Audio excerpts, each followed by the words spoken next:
हमारे एक व्यूअर ने ये सवाल पूछा है, @GIT इनका हैंडल है यूट्यूब का, कि भारत में फैमिली ट्रस्ट की लागत 1 से 1.5 लाख रुपए के बीच है, जो कि सर ने भी अभी कंफर्म किया अपनी बातचीत में, जबकि अमेरिका जैसी डेवलप्ड कंट्रीज में ये लागत $500 है, यानी करीब 40,000 रुपए। तो भारत में इस लागत को कम क्यों नहीं किया जा सकता?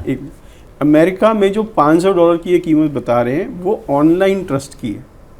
अगर आप एक सिंपल ट्रस्ट ऑनलाइन पोर्टल से क्रिएट करते हो जो आपके लिए कस्टमाइज नहीं हुई 80%, राइट, वो तो एक सेट फॉर्मेट में बन गई, वो $500 है, ठीक है।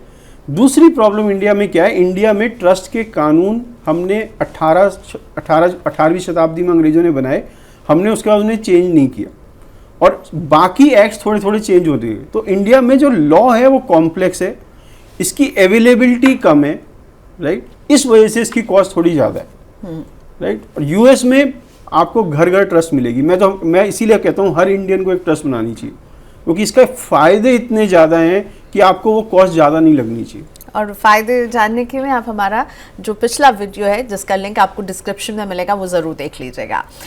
Moving on to next question, Rajesh Saxena ji का सवाल है कि क्या मैरिड वीमेन प्रॉपर्टी एक्ट के तहत भी फैमिली ट्रस्ट बना सकते हैं? ये ट्रस्ट फैमिली ट्रस्ट से कितना अलग होगा? MWP एक्ट के बारे में बात कर रहे हैं।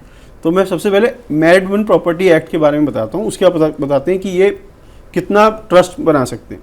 तो married women property act India में कभी पास ही नहीं हुआ। ये एक इंग्लैंड का एक्ट है और ये इंग्लैंड में 18वीं सेंचुरी में पास हुआ और क्योंकि हम एक इंग्लिश कॉलोनी थे हम पर ये लागू हो गया। अब ये एक्ट क्या था और इस एक्ट को लागू होने से पहले इंग्लैंड में क्या स्थिति थी? तो इंग्लैंड में इस एक्ट के पारित होने से पहले जब एक लेडी की शादी होती थी तो उसके हस्बैंड का राइट हो जाता था उसके प्रॉपर्टी के ऊपर, और हस्बैंड के क्रेडिटर्स उसकी लेडी की प्रॉपर्टी ले लेते थे अगर हस्बैंड की कोई प्रॉब्लम होती थी। इस कानून को बदला मैरिड वुमेन प्रॉपर्टी एक्ट ने, जिसमें उसने कहा वुमेन सेपरेट प्रॉपर्टी एक्ट, स्त्री धन जिसको आप बोलते हो, राइट। उसने कहा एक वुमेन की शादी के बाद भी जो प्रॉपर्टी है वो उसकी सेपरेट प्रॉपर्टी है और हस्बैंड के क्रेडिटर्स का इस पर कोई राइट नहीं है। अब इस एक्ट के 2 सेक्शंस हैं, सेक्शन 5 और सेक्शन 6, जो हम लाइफ इंश्योरेंस में यूज करते हैं। सेक्शन 5 अलाउज अ फीमेल, किसी भी रिलीजन की फीमेल को एक वो इंश्योरेंस पॉलिसी खरीदे जिसमें वो खुद प्रीमियम दे रही है और वो ही लाइफ एश्योर्ड है और बेनिफिशियरी भी एक तरीके से वही है, राइट। तो उसने एक लाइफ इंश्योरेंस पॉलिसी खरीदी और उसको मैरिड वुमेन प्रॉपर्टी एक्ट में डाल दिया। जैसे ही उसने मैरिड वुमेन प्रॉपर्टी एक्ट में डाला तो ना तो उसके क्रेडिटर्स ना हस्बैंड के क्रेडिटर्स इस इंश्योरेंस पॉलिसी का क्लेम का पैसा ले सकते हैं। सेक्शन 6 जो है इसमें वो अलाउ करता है कि हस्बैंड एक लाइफ इंश्योरेंस पॉलिसी खरीदे अपनी लाइफ पे, जिसमें वो अपनी वाइफ और बच्चे या केवल बच्चों को इसका बेनिफिशियरी बनाए और इसको मैरिड वुमेन प्रॉपर्टी एक्ट में डाल दे। जैसे ये मैरिड वुमेन प्रॉपर्टी एक्ट में डलती है पॉलिसी तो एज्यूम करता है लॉ कि एक ट्रस्ट बन गई है इन बच्चों के फेवर में, वाइफ के फेवर में या बच्चों और वाइफ के फेवर में। अब क्योंकि एक ट्रस्ट की प्रॉपर्टी हो गई तो ना तो वाइफ के क्रेडिटर्स ना हस्बैंड के क्रेडिटर्स इस पैसे को ले आ सकते, राइट। ये लॉ बहुत बहुत मजबूत है। तो ये केवल क्या इंश्योरेंस पे ही लागू होता है?